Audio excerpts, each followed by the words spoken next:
Hello, everyone. Welcome to Spirit Talk Radio. I'm Kay Reynolds. I'll be one of your co-hosts for today, and I'll be joined by Jason Goldsworthy. Now, before we get started, let me just tell you a little bit about Spirit Talk Radio. This all came about by a couple of mediums who wanted to share their passion and their love for spirit. So on our shows, we like to talk about all things spiritual and mediumistic.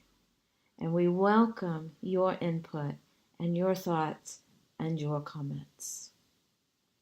Jason and I are both working mediums who have trained extensively in the United Kingdom, and we'll be sharing our experiences, the journey that we've been on, and of course the training that we've received from the Arthur Findlay College, as well as our lovely mentor, the one and only, the extraordinary Mavis Patella.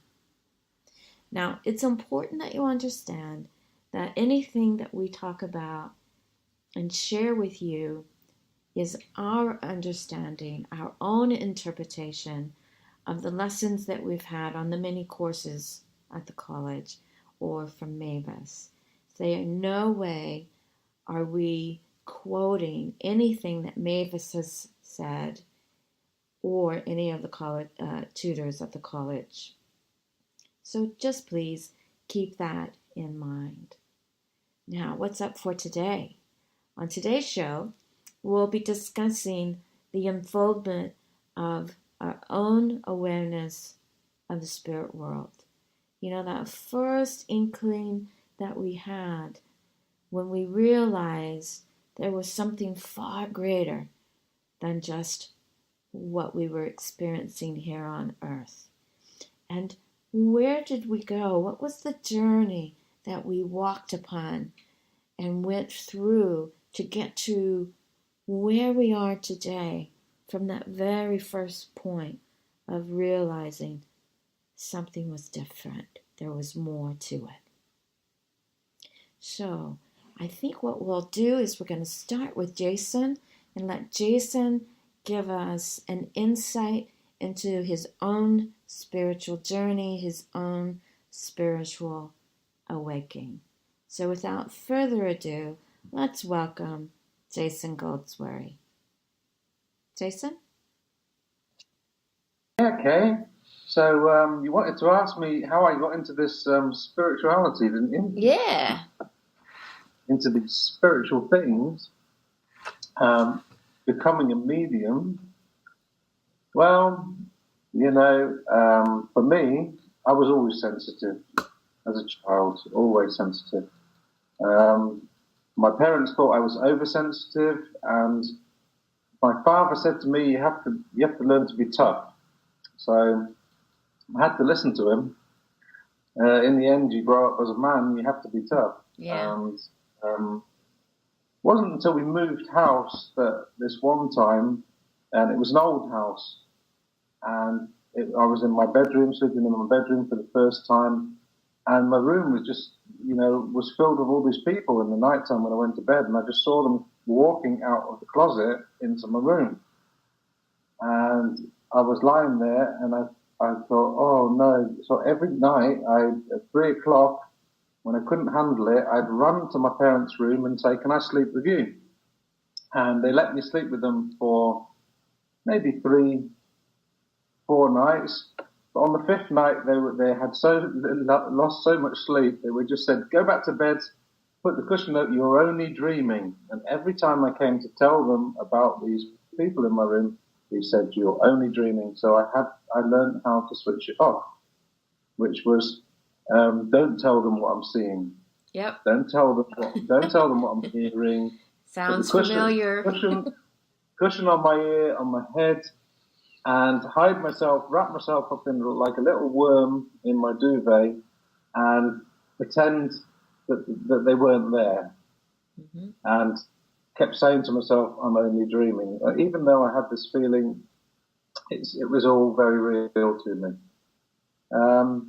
Later on, as my life got more, I was still sensitive. I had to be hard. Another time when I got into my teenagers, my mother had remarried, and My father-in-law didn't get on with me. He got on with me when I was younger, but when I was in my teenagers, he wasn't quite. He was a bit of, wasn't very good with teenagers. And I walked into the room and I just knew what had been said. And I said to him, I looked him in the eye and I said, well, if you speak positive about me, I might like you a bit more. But obviously, if you're always speaking negative about me when I'm not here, what do you expect? And he looked at me, you should not be listening at the door. And he was very angry and sent me to my room. So I decided from that day, I'm not going to say all these things that I seem to get in, that seem to just pop into my mind, because obviously they're right. And then I went on with my life to go on for my career was mostly trying to be a chef and to be the best chef I could be. And I wanted to be famous as a chef. And it wasn't until, because I'd shut down all my feelings and shut down who I really was, it took like, for me to be overworked, to not being able to sleep and not feeling comfortable, even though I earned enough money as a chef and really had a comfortable life and money-wise, something in my soul just didn't feel right. Something in me didn't feel right. Yeah. So it was like I just couldn't do my work. I was overworked, and so the doctor gave me sleeping tablets. And that's when my journey began. Because I don't know if you've read what happens when some people have these things that can happen when you take these things that happen when you take sleeping tablets. But I ended up hallucinating because I was so sensitive to the sleeping tablets. I ended up hallucinating and seeing a lot of things that not normally people would see. I've never heard of that. Yeah, no, these tablets apparently, and it was in the written work that it was possible that you could hallucinate, but I think it was because I wasn't getting so much sleep and I was taking these tablets. And then I said, "That's not working." So he said, "Take 2 of these tablets." Because I was so sensitive to these things, it was like my whole floor fell from out of me, and I was just really sensitive. And I was seeing things and hearing things, and it was all difficult to say what it was. And so the doctor said, "Stop taking them." And I had to take some time off work. Eventually he said that, at first it was try the tablets and then take some time off work. And he gave me tablets to calm me down, these tablets were just to keep your stress levels down. And he said, they're all right because, we've tested them on pilots, they're fine. And I thought, oh, well, they must be fine then. And so I took them, and the first time I took them, I was up all night putting on music, dancing and singing and telling my wife, "Come on, wake up, let's have a party." And she said, "Have you taken those tablets?" I said, "Yes, they're really good." She said, you're taking them back tomorrow to the doctors. So we took them back to the doctors because they just didn't work. I was just too sensitive to them. So then the medical profession just said, "Okay, look, we're not going to give anything else. Just take some rest." And that was the best thing for me because then I could just pick myself up. I went and got some Reiki healing. And that Reiki healing, what it did for me, the healing that I had, was it opened up all my chakras. So all the chakras that had closed, my heart chakra, or my feelings had closed, they opened up in one go.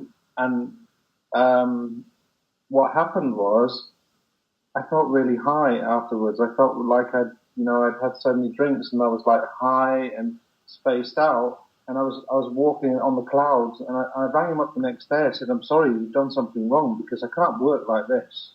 I'm too happy. I've never been this happy." And of course, you can imagine the heart chakra was open. And I was like, "Oh, this is great." It was like being in heaven. And I said to him, "You're going to have to do something." So he sent me distance healing to ground me because I was obviously very sensitive. So he ended up grounding me.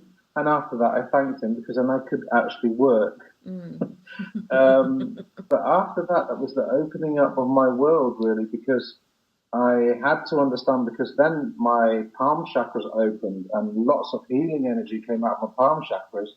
So I rang up my Reiki master and said, well, you haven't just attuned me to something or something like that, because it seems like, like there was like, it felt like flames coming out of my hands and I could feel them like really, really warm on me. He said, no, I haven't done anything. All I've done is healing. He said, but you must be very open to it. So my search went on to find out why have I got this healing energy coming through me. So I thought, if I did the Reiki attunement, then I'll get all the answers.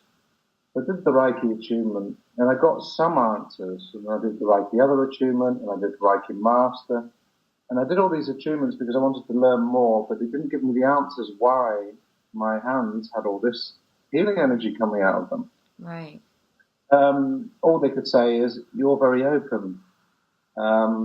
So it wasn't until I've read a lot of books about healing energy, everything from quantum touch to different reasons why, and Tai Chi and all those things, where I realized, okay, so this is just energy that comes through me. But my life changed.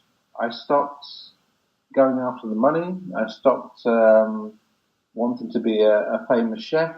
I wanted to give something back to people. So I changed work. I became a male nurse, and I wanted to help people. I wanted to give something back. So I could help old people in a way with my feelings that I could help them.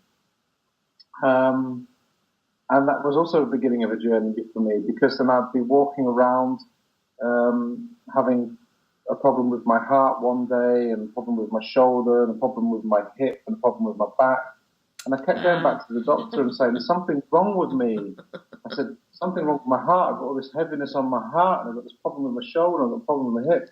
And he checked me out and he said, Mr. Goldsworthy, I'm sorry, but there is nothing wrong with you.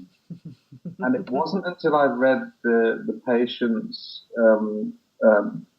maps that have got all their information about their health, right, that I realized when I was in contact with the one lady that had heart problems, I was feeling the heart problem. Yeah. And then I was feeling the hips, and I was feeling the ailments of the people I was helping. But nobody could tell me how to deal with it. So that became my search from, how am I going to deal with this? So I had to look for a good medium. And I came across a medium, and he said, he took one look at me, he said, you don't need to be here, you're a medium. And I thought, oh, I thought he was a bit high in the clouds for me. So I thought, no. He said, come to me to France and I'll teach you some mediumship. So I thought, I'm not going to France to learn mediumship from someone that calls me a medium when I first walk in. He must be wrong. Right. So eventually I got in contact with Paul Jacobs. Paul Jacobs said to me, you have a talent. And that sounded down to earth to me. You have a talent, and if you work at it, it could be a talent you could use. And he advised me to go to the Arthur Findlay College, and he advised me to go to Jose Hoskov's 3-year academy to learn how to work with this talent. Right. And in those 3 years, I learned how to use my talent, and I learned from Paul Jacobs a lot about how to find direction and how to use my mediumship skills. But it was nice to be in contact with down-to-earth mediums that could tell me what's going on, which was good.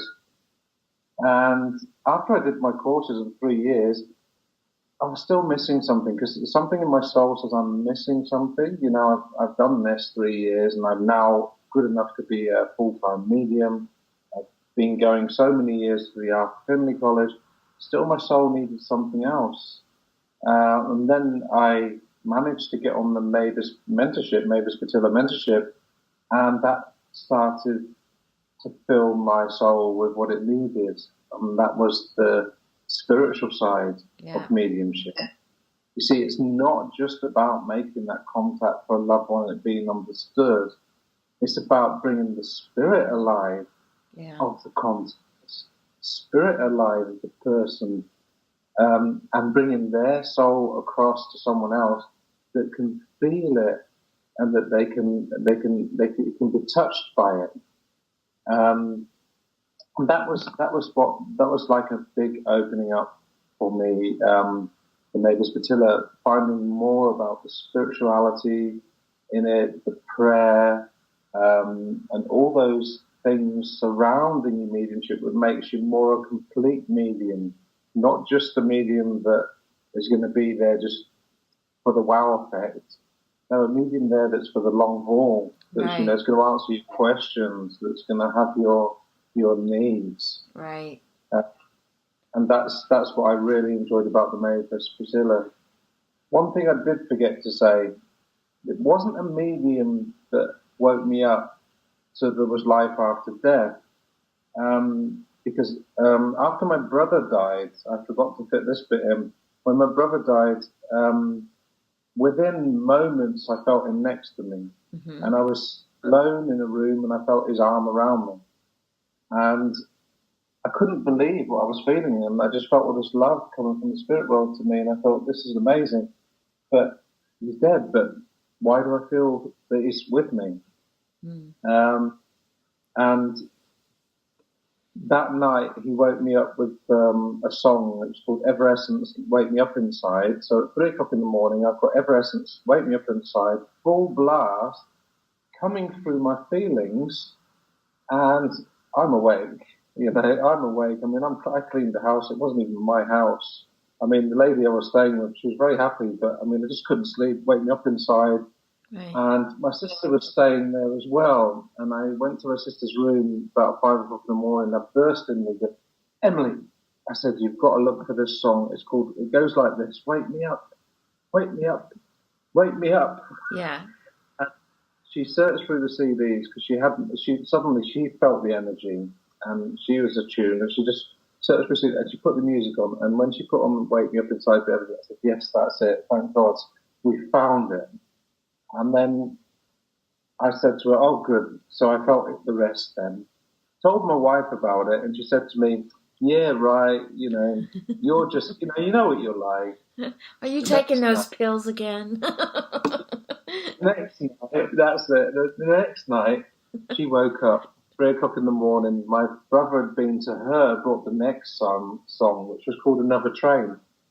And so she woke up, she rang us at 7 o'clock in the morning the next morning. I said, you're up early. You better find this song. She says, it's called Another Train. You better find it. I do believe you. Find this song because I want to get some sleep tonight. And this was your sister? This was my wife. Oh, Ursula. Oh. Believe. And the night after that, my sister was woken up with the third song. And so what my brother did, he chose his own music for his own funeral after he died. Wow. To 3 people, what he wanted to play. Oh, wow. And it was beautiful because it was different. No one would have this sort of ceremony. And we could have just felt his presence the whole time through preparing it. There was a lot of love and energy coming from him, and he just woke us all up to the idea that life goes on, life continues. Right. And because he did that, it's now my purpose to wake people up, just like he woke me up. Yeah. So there's more to life. Wow. There's more to life than death than anyone knows. Now, were you already on your spiritual path when he passed? Were you already working towards being a medium, or is this? No, that was when I was doing in my Reiki. I'd only just done my Reiki too. Your Reiki. So I thought everything was energy, and I was just doing my Reiki. Then that's where I was. That's Yeah. So that was my spiritual path, my opening up. But I wasn't into the mediumship at all. That happened before. So that kind of spurred you into that direction then when he passed. Yeah, I do believe he pushed me in the right direction. Yeah, absolutely. I do believe he did. Yeah. So I mean, that was without a shadow of a doubt. There's no way of getting away from that experience. No. You can't. You can't. You can't. You can't ignore that. Yeah. Wow. And the physical touch of spirit, I didn't believe that was possible. And I asked other mediums about it. Not many people have that. But I could actually feel the arm around me, and not only the essence of the person, but it's like someone would touch you. Yeah. And when my medium first started out, he used to touch me on the top of my head just to let me know he was there. Yeah. You know. Wow, what an interesting story that you have in this journey that you've been on. You know, I find it really amazing how we all have our own story and we all have our own way of coming to this awareness that we have spirit around us. And you know, like you mentioned, it is an awakening in a way, you know, and for myself, I know that awakening was first shown to me when I was quite young, at around the age of 5. But it wasn't until I had a near-death experience that the awakening came at a much quicker and a more intense way. So, wow, it's just fascinating to hear everyone tell their own story. So, ladies and gentlemen, I believe this concludes our show for today. We want to thank you so much for joining us. And do know that Jason and I both can be reached on Facebook, and we each have our own websites as well that you can go to if you're interested in contacting us at any way. Jason's is www.jasongoldsworthy.com. That's jasongoldsworthy.com. And my website is www.kayreynolds.org. kayreynolds.org. We would love to hear from you. And please do look us up on Facebook if you have any questions or comments about today's show. We would love to hear from you. So before we go, I just want to leave you with a few thoughts. You know, as people, we often think of our own life story as quite boring, and we don't tend to talk about the experiences that we have to other people. But, you know, the truth is we all have a story to tell. And who are we to decide if our story will touch the soul of another person or not touch them? You know, we often gain insight into our own spirit, our own self within, by hearing others tell their life experiences. Through hearing others tell their story, we suddenly realize we are not alone. And others have gone through similar things that we've gone through. You know, you just never know how your story will touch the lives of others. So I want to encourage you to think about your own life story and the experiences you've been through, and think about how your story could touch someone else. Jason and I both hope that we've touched your soul in some way today. So until we meet again, God bless. And thank you for listening.